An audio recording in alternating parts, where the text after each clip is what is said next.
What happens when leaders in the treatment industry use you, then gaslight you? You stop playing by their rules and you start exposing what they were protecting. We are your whistleblowing shrinks, Dr. Teralyn and therapist Jenn, and this is the Gaslit Truth Podcast. Before we set this whole conversation ablaze, like, subscribe, ring that bell if you're on YouTube. If this show has ever put words to something you felt but couldn't explain, supporting it matters. And for those of you listening, just remember, Dr. Teralyn and I, we are deprescribers. What does that mean? It means that we can help you get off of psychiatric medication safely for the brain and for the body. If that's something that you've been thinking about doing, shoot us an email at thegaslittruthpodcast@gmail.com. Today, I want to welcome to the show Michael Gonzales. He is the quote, the real fixer, unquote, of recovery. And this is important because we're gonna talk about this. Michael Gonzales, known from A&E's Intervention, is one of the top interventionists in the field. He's built a reputation for going beyond standard models, challenging the one-size-fits-all recovery, and advocating for alternative approaches like psychedelics, ketamine, and medical cannabis. As a dispensary and farm owner, he puts this into practice, showing recovery can be individualized and evolving, not rigid. He's not just part of the conversation, he's reshaping it. Michael, welcome to the show. Hi, guys. Thank you for having me. I've been looking forward to this for some time. And that introduction just makes me remember all the hard work that's been going on. Oh, yes, definitely hard work. So where would you like to start by sharing that hard work you've been doing? I mean, wherever you guys want me to, it's my story kind of has evolved over the time. As really, it's evolved, guys, over my mental health. To be honest with you, my life has turned and changed because of recovery and how we help people, but also because of the just to be quite honest, the shitty mental health system that we have. Because I struggle with mental health, and my recovery took a turn and took a different look because of the non-conventional way that I thought I needed to be treated, because the treatment that they were giving me wasn't working. I was getting worse, and so my life and my story has definitely evolved. But like you just introduced me, when you talk about alternative medicines and psychedelics and plant medicine, these are things that we're going to go in reverse, basically. These things saved my life, and I had been not talking about them because of the stigma that is brought on to people in early recovery. I kept it a secret for quite some time on how I was actually getting better. And I was saying that it was the 12-step model and abstinence, and it wasn't. Interesting. Okay. Oh, okay. It's a you great were place. gaslighting people. You were. I absolutely was. You were. Mm-hmm. The reality is, guys, is I was taught by a lot of great people, a lot of good people in this business, and they were my mentors. And I was brought into the treatment world / companion interventionist world. I was brought in by a lot of really good human beings, but there was also stories below all of that I wasn't aware of, and that I became aware of in my journey. But I was told how to do certain things and trained how to do certain things that wasn't working. It was working for some, but it didn't work for me. What were some of those, Michael? Can you share some of those? I think the biggest thing for me, and the biggest thing that people know me for now, is because abstinence wasn't recovery for me. I could not get through recovery. I come from a lifestyle of gangs, violence, drugs. That was my lifestyle early on in my young age. I spent half my life in prison. So I come from a very violent place. When I got out of prison, I started medicating pretty quickly, and I started using cannabis, and nobody knew that. I was ingesting it with edibles and liquids. I wasn't smoking it or anything like that in the beginning, because my PTSD would put me in a position that I couldn't communicate like I'm communicating now.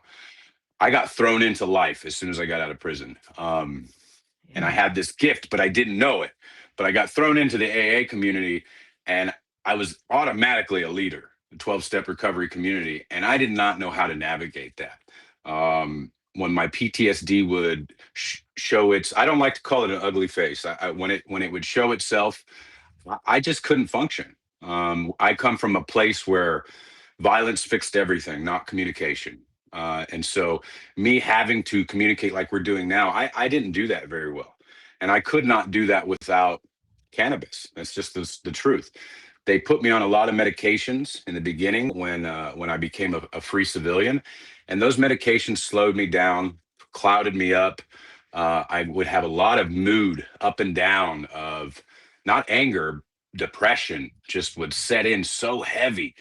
And the medications they put me on were not for what they were meant to be. So one of the big ones was Seroquel. I was on Seroquel for quite some time, and this medication is just not, they don't utilize it properly, first of all, but it's just something that really didn't work with my body. And I just couldn't function. I couldn't be the human being I wanted to be.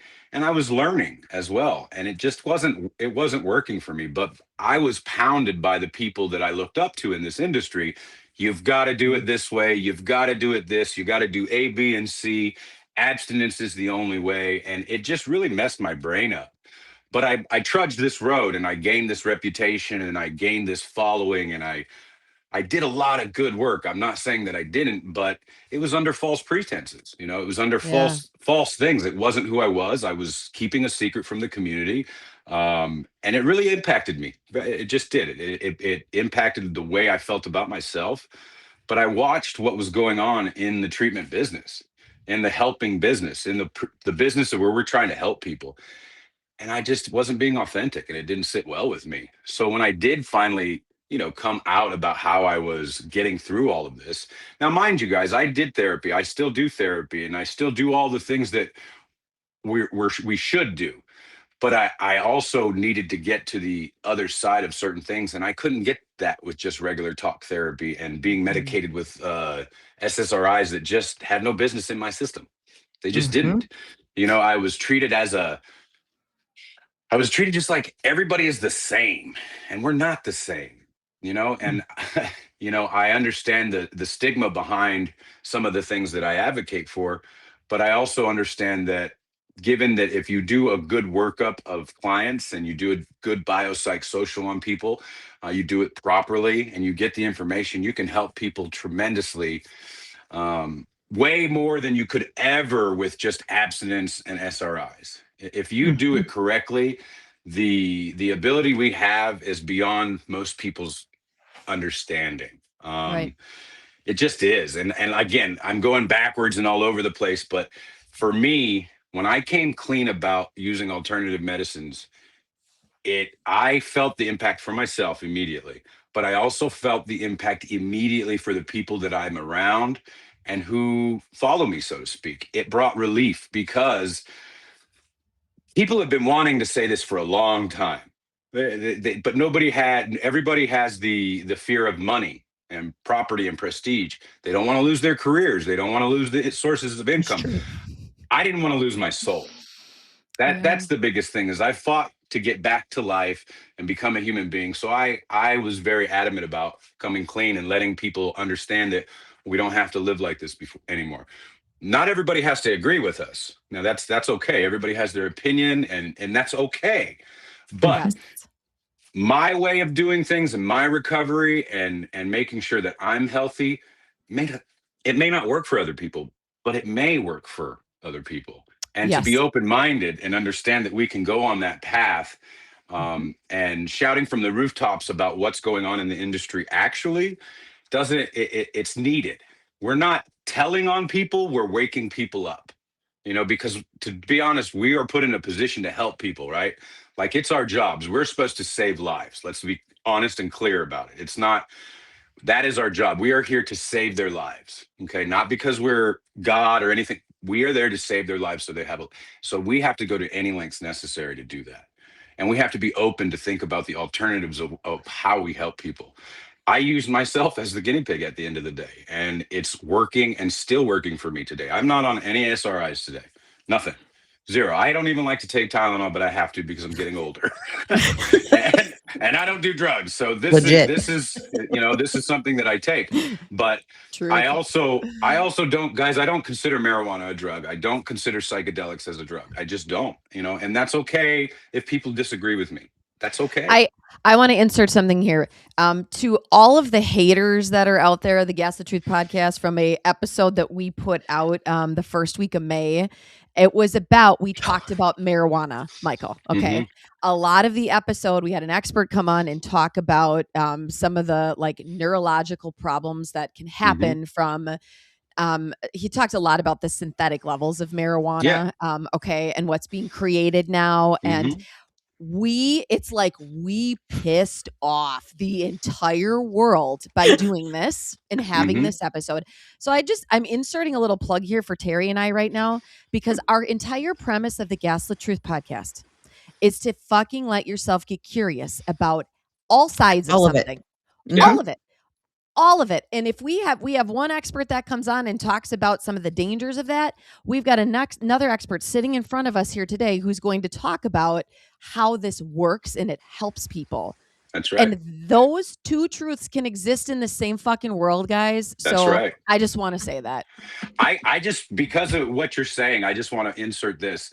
When I started working in the cannabis field, field doesn't really make sense to me. It's a literal field. It's literal. It is, but it like people need to understand the what goes into actually growing cannabis and making these products that actually save lives. Okay, we have evidence, we have scientific proof what it does when it fights cancer, what it does for people that are depressed. We have all the evidence. And now that it's Schedule 3, I'm going to be honest with you, it's just a money grab. It's not what the world thinks it is, because they're trying to tax me out the door, and it's still illegal, guys. So it's not about what you think it is. Is it a step to? Yes, it is. It's absolutely a step to getting it a billable thing. People that don't have the access and finances to be able to insure. Totally a great thing that's starting to happen. But to grow this product, guys, to make this product, I have seen the worst and the best. And let me tell you, the reason why I'm in the medical industry and versus the recreational industry is really because I believe it's a medicine. Okay, because if it's grown properly with the right people, the right team, all the rights, it's an absolute medicine. But if there's a difference between a medical grower and a recreational grower. Is that what you're saying? Talk about that. This is not something I know of. It's not that it's completely different. The standards are higher. The medical industry, and not in every state, guys. This is what I want you guys to understand is we're getting better.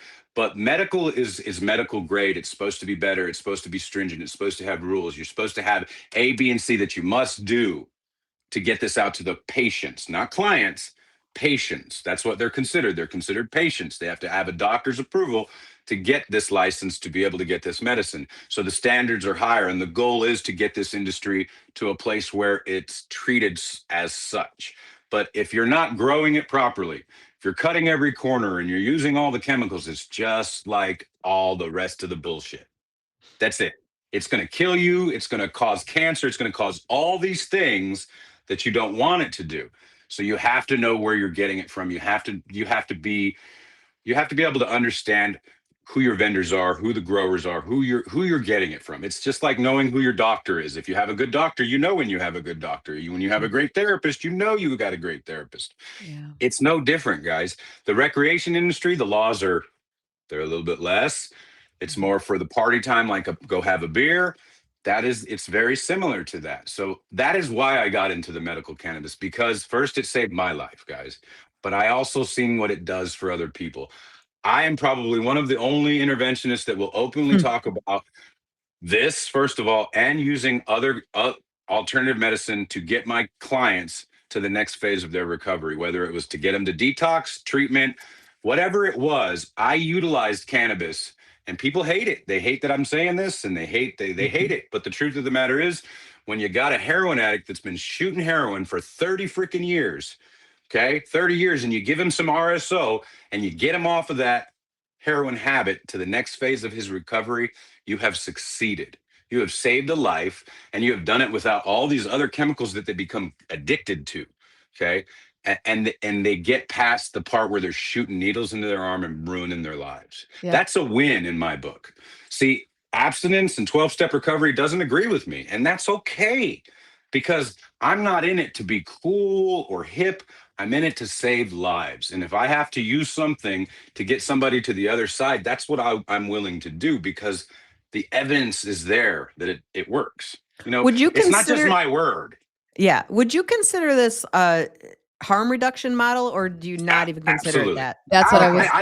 I Yep. think it's harm reduction. At the end of the day, it's no Yeah. different than giving, hey, you got this kid on Suboxone. The whole point of Suboxone is supposed to be Right. fast acting, 7 days, boom, you're done. Get on to the next phase. You're supposed to be a That little doesn't bit happen. uncomfortable. It never Mm. happens, because when they can build that Suboxone, they can put that money in the pocket. And that's the reason Right. why everybody is addicted. It's that simple. This They don't reminds me usually. so much of the deprescribing work that Terry and Mhm. I Yeah. do. It Yeah. is not we are not cold turkeying anything. No. Never, right? It is No. it is really about neuroadaptation and how, if you don't do that model slowly, right? Even if it means having to insert another form right. of like a plant medicine to be able to do that, that is the brain allowing the brain to continue to slowly adapt. That's right. Because then it really, like, I would assume it really reduces how withdrawal looks Correct. significantly for people, right? Look, I can just tell you from evidence that I've witnessed. I've done it so many times with so many different clients. RSO, detoxing off of heroin, they sleep through the detox. They wake up and eat and they go back to sleep. What is Yes. RSO? Can you say RSO what is that it's the marijuana plant down into an oil. Rick Simpson Oil is what it's called. It's Okay. called RSO. It's made through heat, and to give you the whole process is long, but it's Rick Simpson Oil. It's RSO. It's been around, guys, for, I want to say, over 20, 25 years.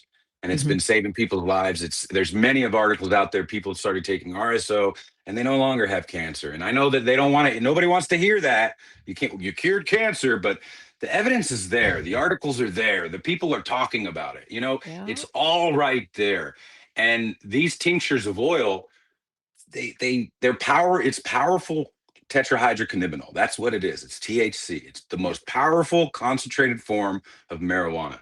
And it does something to the body other than get you stoned. Okay, it just does. It interacts with your body, and it's a healing medicine. Marijuana has been around so long, guys, and it's ignorant. It's so ignorant of us to think that, oh, it's just this stoner hippie thing. I'm talking to you right now. Do I seem like a stoner hippie? I Maybe. don't. Just kidding. Maybe a little bit. Maybe a little bit. But that's I don't know. You got a hair reality, tie. You got a hair tie on your hand. I'm not sure what's going on. It's the reality of things, though. You think about it, and that's the stigma that people think about. They think that it's going to a concert, sitting there and smoking, and Yep. that's just not what marijuana is anymore. Is it that for some people? Yes. Is Sure. it dangerous for some people? Yes. But Okay. if you're in this field of helping people, and you're going to introduce a medicine like this, and you know the biopsychosocial on somebody, and you know that there is potential for psychosis, if you know there's potential for all of these things, we all know that a person that has bipolar 1 or bipolar in general should not be smoking cannabis, because the evidence is there that it will harm them. Yep. And that's your job as a professional in this field, to do all your footwork, to understand that not all of these alternative medicines are for everybody. They're just not. But it's your job as the professional to help them figure that out. And It's no different than psychiatric medication is not good for everybody. Like, nothing Correct. is good for everybody, right? Correct. That's Correct. the whole point. That's the whole point. I think the biggest pushback I get on medical marijuana is for the people that suffer from bipolar, antisocial disorders, anybody that suffers from these disorders that make them look as if they're not their normal self, that they're completely in this other world. That's where I get the pushback from. They think that I'm out there prescribing and I'm not a prescriber, to letting these people and suggesting that they should be taking and ingesting cannabis and or psychedelics. And that's just not the case, guys. Like, if somebody comes to me for help, they have already been down the gauntlet of 17 treatment centers, 175 therapists, 200 psychiatrists. They have already been through this. He's not whole exaggerating model. one And single I'm bit here. not at No. all. I'm No, dealing I with a know. client right now who is bipolar 1, who is antisocial, and who is borderline. Okay. And she's every bit of all of these things, right? And she has been down the gauntlet, been to treatment, done trauma therapy. Like, all of these things that people advocate for that cure all these problems, right? Yeah. There's no cure. There's no cure for antisocial. There's no cure for it. Like there's no, you have to do the work and you have to become a better human being through talk therapy and EMDR and so many other options out there that a person can do, right? Not medication, because there's no medication for these things. Probably bipolar because of the meds she took. Let's be Right? honest. Like exactly. It's this, and none of these, and not every psychiatrist is the same, guys, but the majority of the psychiatrists out there, they're just throwing something at the wall and hoping. Well, it let's be sticks. real. The majority of prescribing isn't coming from a psychiatrist. So This is they're true. coming from family very medical true. doctors and other places too. So I gotta know two things. First question is, how long did it take you to be honest and to come to your truth? All right. How long were you lying to yourself and everybody else for?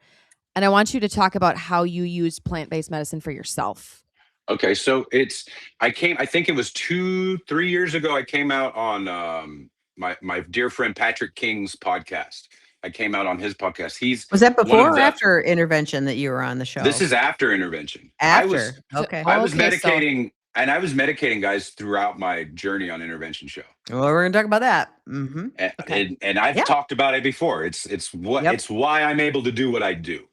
I come from a world of just badness, of lots of violence, and so to be able to communicate the way I do and to utilize the gift God gave me, I have to be able to take care of myself, and that is one of the ways I take care of myself. It's just what it is. I have flashbacks and I have situations that go on for me, just like any combat veteran, any first responder. I react to life the same way. And you know, I'm 47 years old. I have a family now. I live a pretty decent life. That's because I take care of myself. That's it. It's plain as day. But I came out on the podcast Built for This with Patrick King. He's known as the Soil King, and he's a big advocate in the medical marijuana and the marijuana industry as a purist. Basically, he doesn't use chemicals to grow his product. He created a soil that is clean, completely clean, and he believes in living soil, and he believes in plant medicine the same way I do. But he also is an advocate for green and sober. You know, green and sober. And this is we got a big push from the recovery community because they say it's not sober. And it's, you know, tomato is the way I look at this thing. You know, I get it. The purists, they want to be completely abstinent, but never mind that my doctor's over here prescribing me Vicodin and every other SSRI on the planet that are addictive. I don't care what anybody says. Right there. SSRIs right are addictive. It's no different. Or this caffeine that I'm drinking right here that keeps me going sometimes. But if we're gonna call a spade, then say it like it is. This guy, you and I it's talk the truth. Same. Well, this is the thing. I haven't got to be like this until I hit that, and I couldn't deal with all the pain of lying and not being honest with the world. Like I went through a rough patch in my life where, like a lot of people do, had to get a divorce and fight for custody of my kids, who I have custody of now. I went through all of these obstacles. And I truly believe I went through all of these obstacles partly because I wasn't being honest with the world. Like, that's just the truth. Yeah, my side of the street that's right. My side of the street wasn't clean. I had to clean it up. And about 3 years, I came clean with a lot of people years back, but I really came clean to the public on a podcast. And I think that was 3 years. It comes up in my timeline on my Facebook, but I can find it, but it's out there. It's for public knowledge. I came out on a live podcast. But wait, how long were you doing it before you came out 3 years ago? Like, how long were you living in that space of not being honest with yourself and others? Okay, I got sober, got out of prison, and went to Prescott, Arizona. I would say I kept that a secret from my wife and that whole community there I was probably free about a year before I started using. I was using CBD and cannabis, cannabis-infused CBD as well. Yeah, okay. There was absolutely THC in it, but I was utilizing it the whole time. So basically, that was the second question. You're going right into it. Yeah. Tell us about how you did that and what products you were using and what plant-based medicines were most effective for you. I think for me early on, I was just using tinctures of Charlotte's Web. which is I've heard of that. it's a CBD that's Yep. well respected, but it also Mhm. still has THC in it, guys. And no matter what anybody tells you, CBD, THC, it does something to your body. It just does. And that's what I was utilizing. I was utilizing gummies. I was utilizing lots of CBD, but I got to a point where they weren't working, guys. It wasn't doing its job. It just wasn't, because it was a very low dose and it was very hard to continue keeping up with this. And then probably 3 years into my freedom, I started really diving into the cannabis, getting it from California and utilizing it. I was keeping a secret from my whole family. Nobody knew. My wife, my kid, nobody knew. Now it's an open book. Like it's not something I hide. But back then it was completely, hidden. The people that I work with had no idea. They were all abstinence-based people. Yeah. And so Yeah. I felt like I could never come clean about this. And I went through the gauntlet during this whole journey of taking SSRIs, taking lithium, taking all of these things that I should not be taking, at the end of the day. Oh, so you were taking lithium too? Like, holy crap, yeah. man! You were like way medicated. Mm-hmm. I would bounce. First of all, it was hard for me to get into this. I wasn't a human when I first got out. I got out of prison and got thrown Were you into life. medicated in prison too? Or did the I was medication start? very little. I Very stayed little. away from it because the medical industry in prison is just, it's very bad. So I tried to stay away from that. But I spent a lot of time in solitary confinement. So there's no help in there, guys. There just isn't. And it would take me 6 months just to get seen for a tooth. Yep. And Mhm. there was nothing I could do. So I struggled along. I did have a brief time while I was incarcerated where I was using drugs, Mhm. but I stopped. I had my spiritual awakening. Things were just different for me. And I didn't do that anymore. But my journey has not been honest with everybody. It just wasn't, but it was because of the people. I take full responsibility for not being honest, but it was because of the pressure that was put on me by the people around me saying that this is the way we do it. They were all leaders, and they were all leaders in the community, but they were doing these things and I didn't understand. And that's what woke my brain up. I was like, this doesn't make sense to me. Like you're telling me this and you're talking about God and you're doing all this, but a hooker's going in your hotel room. Like it just doesn't make sense to me. Like what's going on?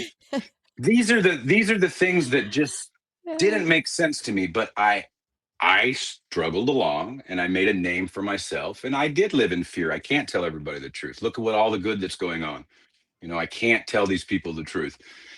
I couldn't live like that, guys. Like it ate my soul up. Like it just did. It ate my soul up. And I think that is part of why my life, my life didn't fall apart, but my life got hard, Mhm. and there was a lot of rumors that went around and a lot of gaslighting that went around and a lot of people, Michael's out there doing heroin and like, Oh, I'm sure Michael's- it went like, gangbusters everywhere. Yeah. I went to treatment for trauma because of the trauma that happened to me. And everybody said that I went to treatment for relapse. And I just was, Sure. and the people that were supposed to be in my corner told everybody.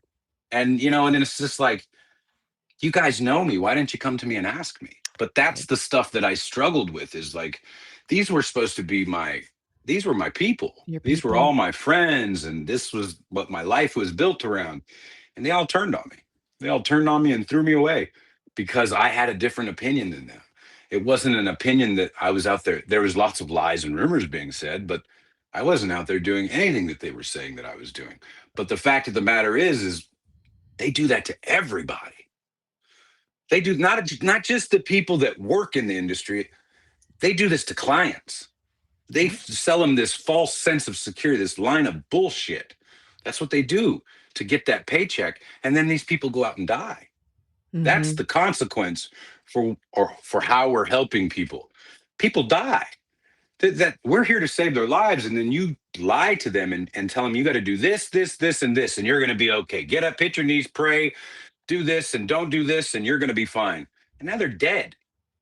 They're dead because they didn't get the proper help. You're telling me, this is the thing that gets me the most, guys, is that a person could be struggling with addiction and alcoholism, and they keep relapsing, and all they got to do is do a little bit of RSO, and they're not doing those things anymore. And you're telling me that's wrong? Right. Well, the inability to not even be willing to try something different Like Yeah.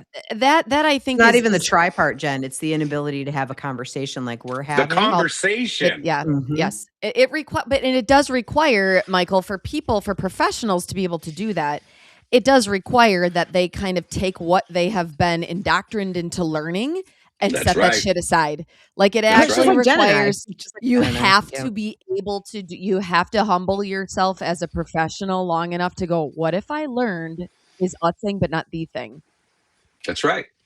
Right. It's It's that it simple. baffles me. It baffles me that we have so many intelligent human beings in this industry, and they can't take their ego and just put it over here and have a conversation. Look, when I'm wrong, I want to know why I'm wrong, and I want to fix it so I'm not wrong again. Like that, I'm a person Yeah. that wants to learn every day. I want education. I Yeah. spend my time filling my brain full of everything I can because, first of all, I'm an interventionist, right? And I'm known as an interventionist as a coach. To be able to do these things, you have to be a well-rounded human being in life. Okay, you can't just be, It's oh, I intense trained in work. this. Mhm. You're telling me that you're going to go on a weekend and train how to become an interventionist from Thursday to Sunday, and you're an interventionist and you know how to do it. Get the fuck out of here with that Listen, shit. Michael, this is what I said to our last guest who came on the show when Ronnie was on. I said, life experience matters more than any sheet of paper that anybody's right. got hanging on their fucking wall. That's You right. need to that to me, the accolades, the lettered therapies, what it means like nothing to me, more so as actually someone taking and living this kind of lifestyle and being willing to learn all the things and help people, and actually getting inquisitive goes beyond you just needing like 10 more CEUs so you can renew your That's right. license bullshit. Like, which all those things out there are waste of time anyways, but Well, that's a separate thing. let me tell you though something. Let me tell you something.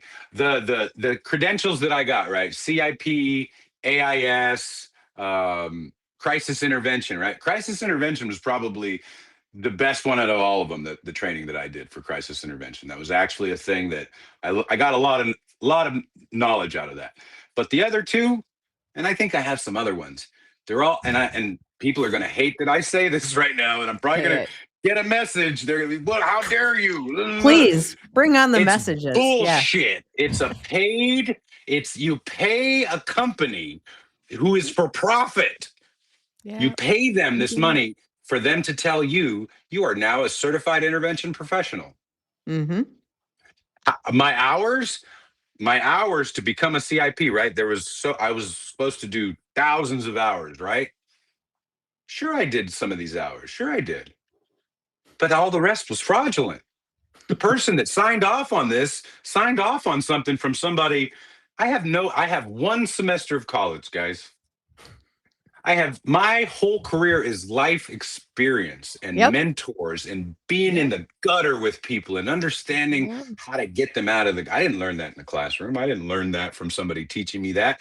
I learned that because I've been in the gutter, first of all, and I know how to get out of the gutter. Like that's how I learned it. But I also was taught a lot of things along the way that helps me connect with human beings. But a Yes. lot of the stuff that I've gained was only because I woke up. God gave me that. That, and I don't know what everybody else believes, but I'm a God guy, and that's it.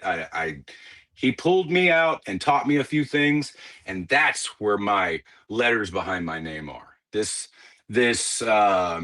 AIS and CI. I'm sorry, the people that brought me in. I respect them still, and I'm appreciative of everything they did. But I'm calling a spade a spade. It's bullshit. There's no oversight. There's no mentorship. Nope. There's no accountability. If I did something wrong, I could talk my way out of it.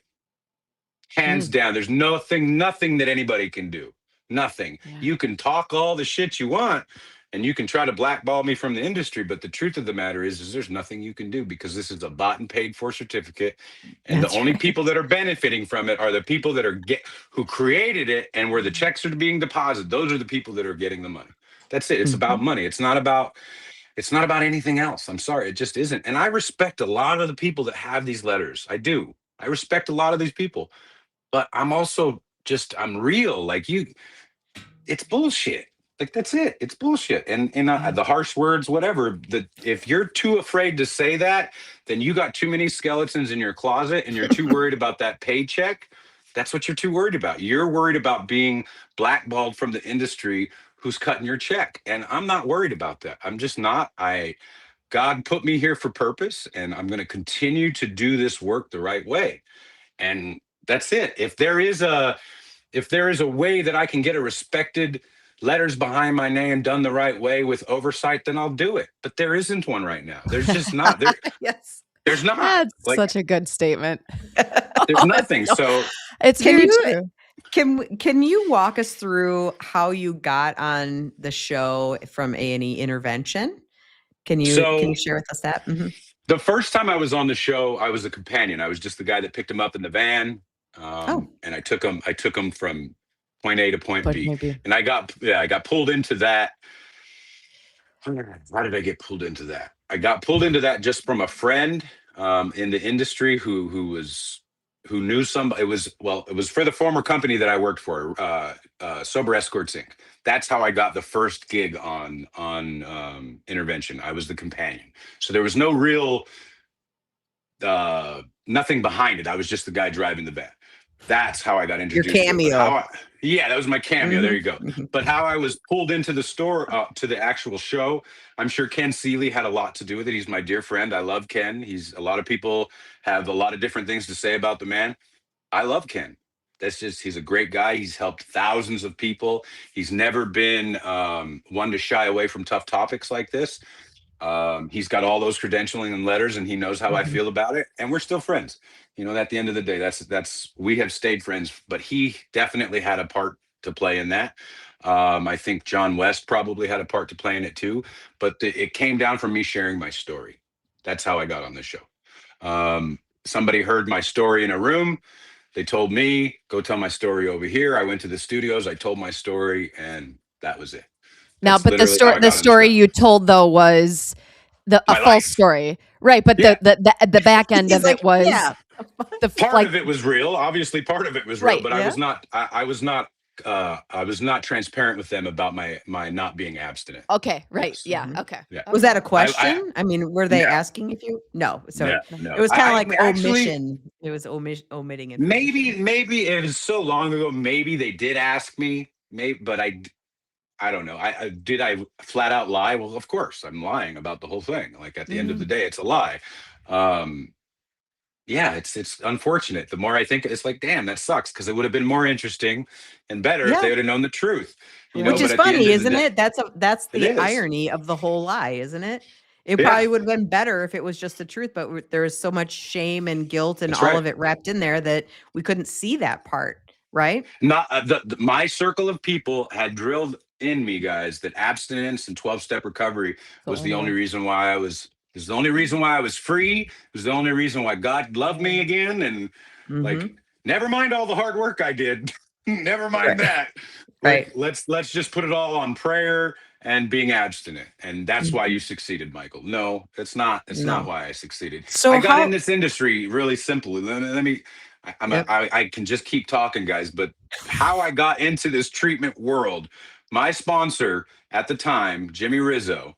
And a lot of people know him. He called me and he said, go pick this kid up at the airport.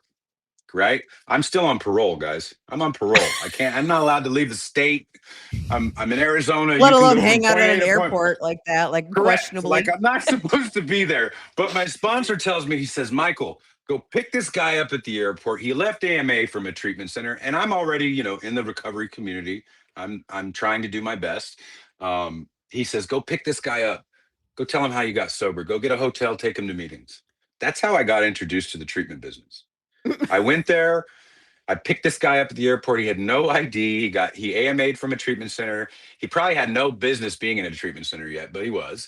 And I took him around and I introduced him to a world that he had no knowledge about, that he wasn't open-minded to be in because of the format of the treatment center. And he's still sober today. So that's how I got introduced to the field, by doing something that I had no idea, I had no qualifications to do. I had no business picking this guy up at the airport. Guys, I had none, zero. But I Looking did back, it. you're like questionable. Actually decision-making. breaking Rule 17 of probation and parole right now. Correct, The like process of doing literally. this. Your Correct. release rules, you were breaking them. Yeah. For sure, especially when I got on my first Southwest plane. Never been on a plane before in Oh my my life. God. On parole, Exactly. and I Flight flew across risk. the country. Like I flew, and you want to hear something even funnier? When I got discharged from parole, you know what my parole officer said? Well done. He said I knew Oh. everything. Shut He knew it up. all. really? He knew what I was doing, and he said, "Good job." And I went about my life. He knew. He knew. Right. I'm a felon on parole. Like he knew what the hell I was doing. Well, you but I always was flew doing back good. home, so you always came back. Exactly. The old There's me that would have never flown back. I would have never flown. First of all, I would have never been on a plane. First of all, Yeah. but my life evolved, and I knew what planes were at this point. But that's how it happened. I got introduced to this field just by telling my story, but being in the right place at the right time. And let me tell you, the guy that hired me, Sober Escorts, hired me sight unseen from that point on, moving forward. And I did a lot of great work for Sober Escorts, and loved doing every bit of everything I did. There's a lot of questionable things that I've had to do trauma work for because of it, but that was my God. experience. And I'm very grateful for them for giving me that opportunity, because without them, I'm not here. At the end of the day, without them giving me that opportunity, without Jimmy calling me and saying, "Hey, let's take a shot." These are the big moments in life where you either jump or you don't jump. And I jumped, and Yeah.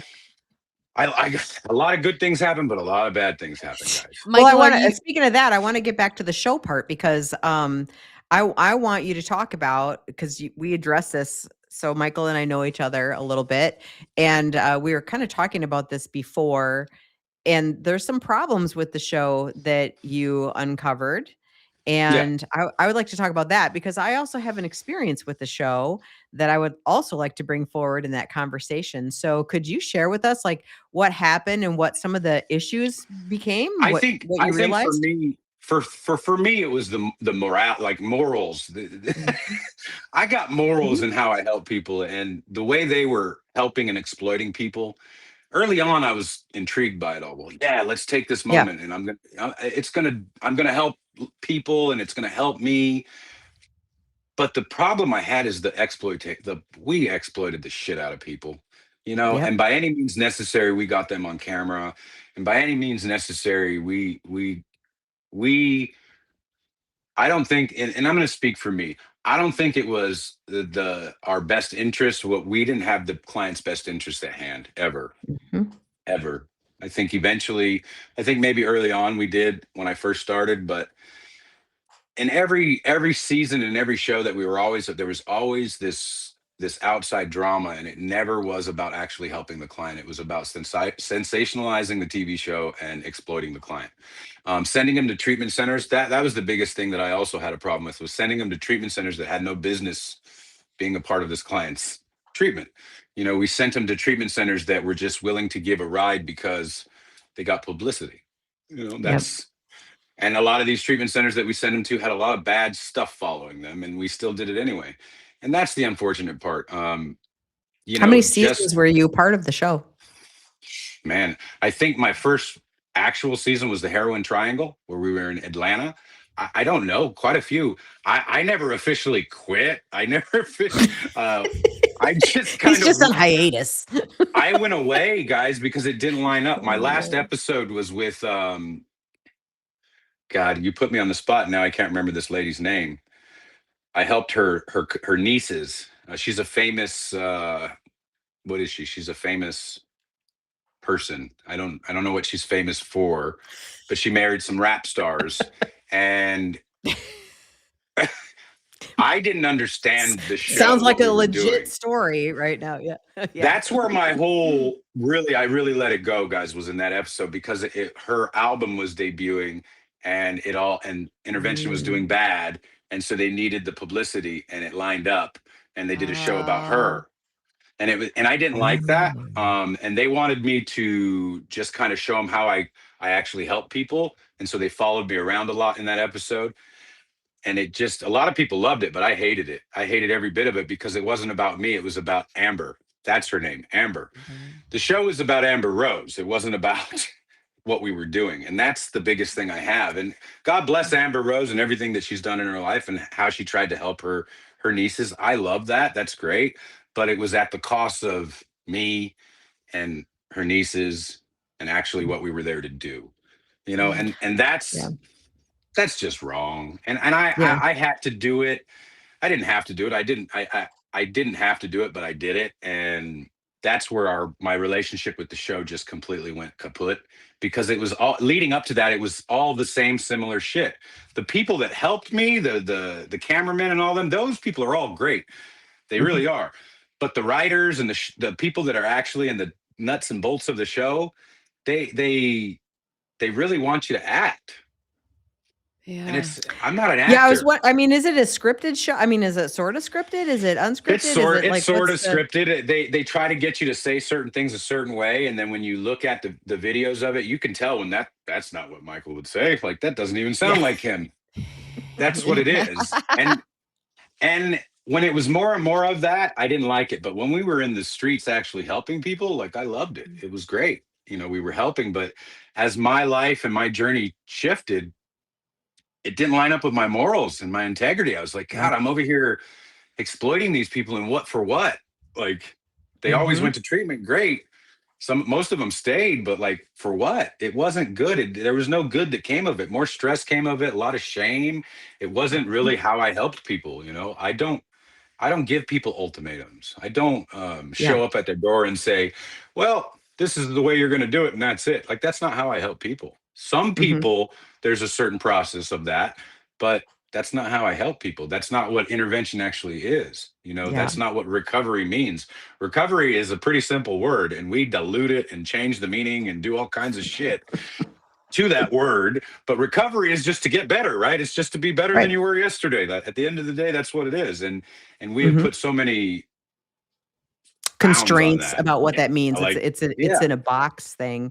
I want to share my experience with with that show Intervention, if you wouldn't mind. Of course. Yeah. So I've had one experience with the show, and this was some years ago, still in private practice. And the producers called me and asked me to do psychological evaluation for someone that was going to be on the show in our state. And of course I said, yes, of course I'll do that. Right. Like, that's a pretty cool thing. And the person could not know that they knew that they were going to be on a show. They didn't know what show they were going to be on. Right. And nor could they ever learn that they were going to be on the show. So the show Intervention. Right. So I'm doing the whole psych eval thing and whatever. Well, it was clear that this participant knew eventually, he figured it out, that he was going to be on the show Intervention. And I kept my lips sealed because I knew what would happen. I knew that they would kick him off, and he desperately needed help. And so the producers asked me, do you think that he knows that he's going to be on the show? And I said, no. I said, absolutely not. He does not know. Because I knew. Well, it turned out in the end that he gave himself up. Like, he said, I know I'm going to be on the show, to the producers. And they yanked the whole thing away from him, to which everyone was devastated because he needed to go to rehab or do something. And my question was, well, what now for this person? Absolutely nothing. What now? What now is you get booted out and they find the next person who doesn't understand. And that was, I was like, this was so fucking unethical and immoral and all the things. And I thought, wow, this could help somebody, right? This was years ago. I'm like, this could help somebody. It was that point for me that I was like, this is disgusting and gross. And I never watched the show again after that time because he figured it out and he was just left. And I thought, well, you can't offer him anything, like nothing, zero, zilch, nope, he's gone. Yeah. So I did a psych eval one time for the show, and yeah, that was it. And I'll never do it again. That's happened countless times. It happened during a couple of episodes that I was doing. They definitely knew, and they figured it out. The family told them, and we muddled on through. But the same outcome for you is they pulled the help. And that's what I have a big problem with. You know, when they find out about the intervention, if it's supposed to be a surprise intervention, you're supposed to immediately do the intervention. You're not supposed to pull the plug. Right. Okay, so you're right. you're trained to actually intervene immediately. If you're doing an intervention and it's a surprise intervention, aka the Johnson model intervention, if they find out, your job is to immediately, Just go. Just do that's it. right, to do the intervention and start the process. It's not to cancel everything, because the person wants to go out and do their last get down, and they want to get their Right. last high, and then they do too much and they die. And that is the fear of why you don't want people to sometimes find out about an intervention that you're planning. Sure. That is the model. The Johnson model is a surprise intervention, and it's really only done on younger people when it's needed. It's actually, in my opinion, not the best model. The best model is inviting people to have a conversation, treating them as a human, treating them as a human being, telling them about your life, and showing them a path that could work for them, and helping the parents understand what a part they play in it, which is huge. It's not just the person that's the identified drug addict. Let me tell you, the most sick people that I've ever dealt with is the family. So if I walked into my house and the whole room was full of people and they're all sitting there, I mean, fuck you guys. Right? I'd probably just go, okay, take me in. Do what you gotta do. I'd roll over. It'd be no different than if I had somebody really Jen close would to fight. me. She'd fight. I'd be, fuck you guys. Or if someone really close to me said, hey, guess what? I'm calling the suicide hotline on you right now because you just said something, like a good friend of mine. Well, you're not safe. I'm 10 states away, but I'm calling. Fuck you. We're done. Right. That is not how behavior change works. It's not helpful. Surprises, harm, shame, like none of that is ever. In what world does that work? Exactly. The Johnson model really only works for juveniles and younger Johnson people. guy. He's a person that came up with a model, but the most successful interventions, of course he is. The most successful interventions I've ever done are with inviting a person in. But the people that I invite in first are the family, because that's how I actually get an intervention done, is with the help of the family. I coach them on how they need to be better human beings to help their loved one, because it lies within the family system. It's not, this person didn't just become an addict because, hey, I want to fuck my life up. Like, nobody does that. Nobody says, hey, I'm going to sign up for half my life in prison because I want to do heroin. That's not how it works, right? Like, there's something inside of us that this drug is making us not feel anymore. And that's usually derives from the family and the family system and something that's happened. That's it. Like, the drugs are the solution. Go figure, right? Woo! Oh, and the family is so harmed too, right? Like, the family has had to go through all of the trauma with this person too, and the ups and the downs, and start, stop, right? Like the stealing, the lying, the criminal behavior, then go along. Like, so they're all over here harmed as well. So they've got shit they got to work on too, right? Like, right? It's all family system. It's a whole thing that people.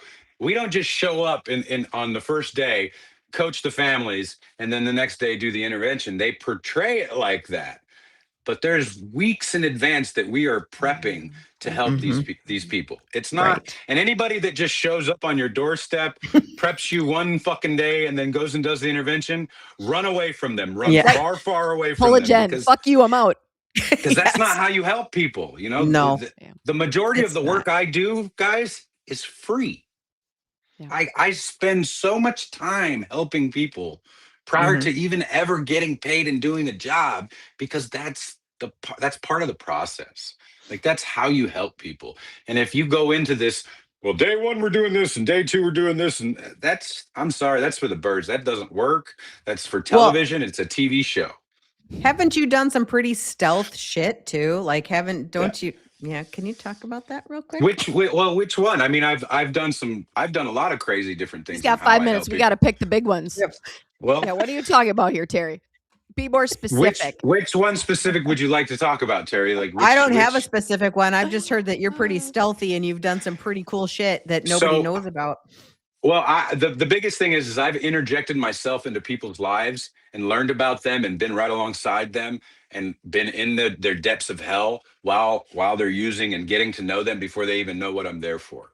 I do investigative work on people. I'm not there to make their life worse. I'm there to make their life better. And in order to help them, I have to understand what they're doing. And sometimes that leads me to the streets where they're getting high. Sometimes that leads me to the dope house. Sometimes that leads me to another country. It just depends on the situation. But families, when they call me, it's because their loved one has burned their life down. And I have to be able to insert myself as a person that they'll trust and help. And how I do that by Cool. following them, getting to know where they're at, and jumping in and introducing myself. It's like an undercover cop. That's is. really what it is. It really is investigating. Oh my God. It's investigative reporting. That I can only imagine how much that's helpful. I'm sitting here as a therapist, right? And I'm thinking, if I could actually know my clients' lives and what they're doing before you do your biopsychosocial, blah, blah, blah, right? That would give you more That is your information. biopsychosocial right there. Yeah, that gives you more information than anything you ever need. So one of my clients, he's no longer here anymore. He passed away. You know, how I inserted myself in his life was in West Hollywood. I watched him run up and down Fairfax, going to all the shops, nodding out in his car, falling out of his car. I literally was at every place he was at. And when I walked and knocked on his door, he answered the door and he was like, "You're that guy that was in the store with me." That's how he knew who I was. He was like, "Seen you before. You're that guy." Yeah. And it was such a natural thing that he let me help. He let me help, you know, and it was. But I was able to tell his mother what he was doing, what he was actually doing, where he was going, what people he had around. And that's important because a lot of these kids and a lot of these younger people that are doing drugs, guys, they're messing with people, cartels and bad people. They're messing with bad people. And a lot of people that have money are inserting themselves into a life that they have no understanding of. And that's where a guy like me comes in, because I'm able to navigate that world because of the way I look and the way I speak and the way I just am. That's why I am so successful at what I do. I come from that world. I'm not an actor. Like, I come from that gang world. I come from prison where I committed crimes and I paid my penance for today. But that is why I'm so successful at what I do. I can work with a kid who's 18. I can work with a Fortune 500 person. It makes no difference, but I can insert myself in anybody's life because of the gifts that God gave me and the training that I've done and the mentors that I have. And because I've done my own work. Like, I've done my own work and I do it consistently, guys. And I don't care what anybody says, but burnout is real. If you don't take care of yourself, first of all, how dare you be in this field if you're not taking care of yourself? Yeah. Second of all, if you're not going to be able to help anybody. You're going to make their world more chaos. You have to take care of yourself. And if I wasn't consistently doing that, guys, I wouldn't be here. I wouldn't be on your podcast. I wouldn't have been with Callie and Ronnie and Dr. T. We would not be doing what we're doing, right? If I wasn't taking care of myself, if she wasn't taking care of herself. That's just the truth. Like, we can talk about all the nitty gritty and all the stuff, how got me here. But what I'm doing to stay here is self-care, plant medicine, being open-minded to the differences of how we can help people. And I don't know everything. Like, all of my Rolodex, that helps me be the human I am today. That helps me help the people I can help, and I utilize that in the right way. That's what I do. I don't know. I'm an outside the box thinker, guys. To think Clearly. to think that we can't, like, we have rockets that go to these places in the universe, right? We got Waymos that drive themselves. Waymos, guys. And you're telling me the only way to get sober and deal with your mental health is to abstinence and do the steps, and that's the only way we can help people? Get the fuck out of here! Like, come on. What a great way to end the great show. place to end. Yes. Get the fuck out of here. All right. Well, if you guys have hung out with us this far, we are talking with Michael Gonzales, and we are very happy that you are on the show with us today. So thank you for taking the time to be here. If you are listening, please make sure that you like, subscribe, comment, and send us your Gaslit Truth at the Gaslit Truth Podcast at gmail.com. Thanks, everybody. Thanks for coming on, you. Michael. Thanks for having me.